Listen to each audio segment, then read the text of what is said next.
సుఖాలకు, కష్టాలకు అతీతమైన స్వరూపంగా శ్రీకృష్ణ భగవానుడు అవతరించారని, ఆయన పాదాలను ఆశ్రయించిన వారికి కష్ట సుఖాలకు అతీతమైన మోక్షాన్ని ప్రసాదిస్తారని ప్రముఖ ఆధ్యాత్మిక గురువు ఉపద్రష్ట వెంకట వరప్రసాద్ పేర్కొన్నారు. వసుదేవసుతం దేవం కంసచానూరమర్దనం దేవకీ పరమానందం కృష్ణం వందే జగద్గురుం. ఓం శ్రీకృష్ణ పరబ్రహ్మణే నమః. ప్రేక్షకులందరికీ శ్రీకృష్ణ జన్మాష్టమి శుభాకాంక్షలు. శ్రీకృష్ణుడు దశావతారాల్లో 9వ అవతారంగా ఈ భూమిలో వెలిశాడు. అజాయమానో బహుదా విజాయతే అంటుంది వేదం. అంటే జన్మించవలసినటువంటి అవసరం లేనప్పటికీ కూడా మన కోసం జన్మించాడే, అది ఆ భగవంతుని యొక్క గొప్పదనం. అలాంటి శ్రీకృష్ణ అవతారము దశావతారాల్లో 9వది అని చెప్పుకున్నాం కదా. ఇంతకుముందు చాలా అవతారాలు వచ్చాయి. రామావతారం అది ఒక అంశావతారం, నృసింహ అవతారం అది ఆవేశ అవతారం అంటారు. ఇలాంటిది శ్రీకృష్ణ భగవాన్ దగ్గరికి వచ్చేసరికి ఇది సంపూర్ణ అవతారం, పూర్ణావతారము అంటాం.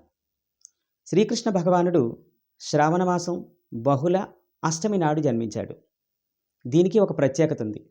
అష్టమి అనేది 15 తిథుల్లో మధ్యలో ఉంటుంది. ముందు ఒక 7 తిథులు, ఆ తర్వాత 7 తిథులు మధ్యలో ఉంటుంది. ముందు 7 తిథుల్ని మనం సుఖాలుగా భావిస్తే, తర్వాత 7 తిథుల్ని కష్టాలుగా భావిస్తే, సుఖాలకు కష్టాలకు అతీతమైనటువంటి స్వరూపంగా శ్రీకృష్ణ భగవానుడు అవతరించాడు. ఎవరైతే ఆ భగవాన్ని పాదాలు ఆశ్రయిస్తారో వారికి కష్ట సుఖాలకు అతీతమైనటువంటి మోక్షాన్ని కలిగిస్తాడు శ్రీకృష్ణ భగవానుడు.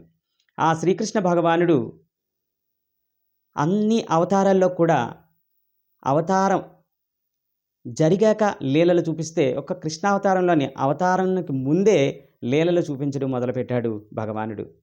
ఆ భగవానుడు దేవకి గర్భంలో ఉంటుండగా బ్రహ్మాది దేవతలు ఆ చెరసాలకు వచ్చి ఆ శ్రీకృష్ణుని యొక్క దివ్య నామాలు ప్రస్తుతించారు. కృష్ణుడు పుడుతూనే శంఖ చక్ర గద పద్మాలతో అందరికీ, అంటే ఆ దేవకి వసుదేవుడికి కనిపించి వారిని అనుగ్రహించాడు. ఆ తర్వాత వసుదేవుని హత్తుకొని యమునా నది దాటి అక్కడ వ్రేపలలో ప్రవేశించాడు. శ్రీకృష్ణ భగవానుడు చేసిన లీలలు ఇన్ని అన్నీ కావు. అయితే ఈ లీలల వల్ల మనకు వచ్చేదేంటి అనేది ఆలోచిస్తే, ఎప్పుడు కూడా లీల వినగానే దానిలో అంతరార్థం అనేటటువంటిది ఉంటుంది. ఆ అంతరార్థం సామాన్యులకు తెలియకపోవచ్చు, కానీ ఆ లీల విన్నా, ముఖ్యంగా ఈ లీలలు కూడా 2 రకాలు అనుకుంటాం, జారలీల, చోరలీల అని. శ్రీకృష్ణుడు గోపికల యొక్క వస్త్రాలన్నీ అపహరించాడట, లేదా శ్రీకృష్ణుడు వెన్న దొంగిలించాడట. ఇలాంటి లీలలు వినేటప్పుడు మనకి ఆనందం వస్తుంది, నవ్వు వస్తుంది, చాలా సంతోషంగా మనం ఉంటాం. అయితే ఆ లీల వెనుకుండేటటువంటి అంతరార్థం తెలియకపోయినా మనం కృష్ణ కృష్ణ కృష్ణ ఎంత చక్కగా చేసావయ్యా అని ఎప్పుడైతే అనుకున్నామో ఆ నామాన్ని స్మరిస్తే చాలు మనకి ఎంతో ఎంతో పుణ్యం కలుగుతుంది.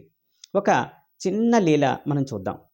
ఒకసారి శ్రీకృష్ణుడు, చిన్ని కృష్ణుడు తన స్నేహితులందరినీ తీసుకొని వెన్న దొంగతనానికి ఆ గోకులంలో తిరుగుతున్నాడు.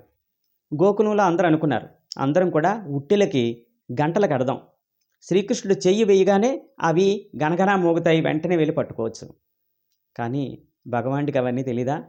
శ్రీకృష్ణ భగవానుడు వెళ్ళి ఒక బల్ల మీద బల్ల వేసుకొని లోపల ఉండేటటువంటి వెన్నముద్దలు తీస్తూ ఉట్టిలో నుంచి ఆ మిత్రులందరికీ అందిస్తూ ఉంటే గంటలు మోగాలనుకున్నాయి.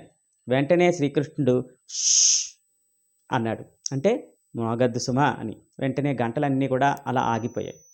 అందరికీ వెన్నముద్దలు పెట్టేశాక ఆఖరణ వెన్నముద్ద తీసుకొని తను నోట్లో ఇలా పెట్టుకుంటున్నాడు. వెంటనే గంటలన్నీ గనగన గనగనగన మోగిపోయాయి.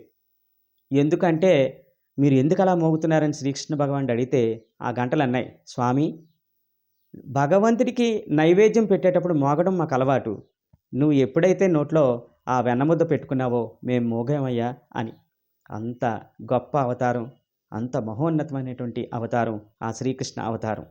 ఇలాంటి అవతారంలో ఉండేటటువంటి లీలలు ఎన్ని చెప్పుకున్నా సరే మనకి సమయం చాలదు. అన్ని లీలలు ఆ భగవంతుడు చేశాడు. తర్వాత లోకానికి ఎంతో ఉద్ధరించే జగద్గురువై భగవద్గీతని మనకి అనుగ్రహించాడు. భగవద్గీత అనేటటువంటిది ఇప్పుడు, ఎప్పుడు, ఎల్లప్పుడూ శాశ్వతంగా నిలిచిపోయేటటువంటి గ్రంథం. దానికి పాతది అనేటటువంటి లేదు. ఎప్పుడు కూడా అది నిత్యనూతనమైనటువంటిది. అలాంటి గ్రంథాన్ని మనకి ఆ భగవద్గీతను అనుగ్రహించినటువంటి వాడు శ్రీకృష్ణ భగవానుడు. అందువల్ల ఈ శ్రీకృష్ణ భగవాన్ని మనం పొందాలి అంటే ఏం చేయాలి? మనం ఆడంబరాలతో, అలంకారాలతో ఆ భగవంతుణ్ణి పొందలేం. శ్రీకృష్ణుని పొందాలంటే ఒకటి భక్తి. ఆ భక్తి ఎప్పుడైతే ఉందో ఆ భగవంతుడు బంధించబడతాడు. ఎప్పుడు కూడా మనలో ఉండేటటువంటి అహంకారాన్ని తగ్గించుకోవాలి. యశోద శ్రీకృష్ణుని పట్టుకుంటాను, కట్టేస్తాను అని చెప్పి అనుకున్నప్పటికీ ఎంత కష్టపడినా సరే ఆమెకి కృష్ణుడు దొరకలేదు. ఇక నేను నీతోని పరిగెత్తలేనురా, అలసిపోయానని ఎప్పుడైతే కూర్చున్నాడో ఆ తల్లి మీద ప్రేమతో వచ్చాడు. ఆ యశోదకి దొరికాడు, ఆమె చేత బంధించబడ్డాడు. ఎప్పుడు కూడా లక్ష్మీదేవి మనసారా కౌగిలించుకుందామన్నా దొరకనివాడు. అలాగే సనకసనందన మునులు తన హృదయాల్లో బంధిద్దామన్నా దొరకనివాడు. ఎవరికి దొరికాడు? సామాన్యమైనటువంటి ఒక గొల్ల పడుచుకి చేతికి చిక్కాడు. అది శ్రీకృష్ణుని తాలూకా ప్రేమ అంటే. అలాంటి ప్రేమమూర్తిని అందరం కూడా ఈ జన్మాష్టమి నాడు మనస్ఫూర్తిగా తలంచుకుందాం, వారి లీలలు విందాం, స్వామిని మనస్ఫూర్తిగా మనని అనుగ్రహించమని కోరుకుందాం. ఓం శ్రీకృష్ణ పరబ్రహ్మణే నమః.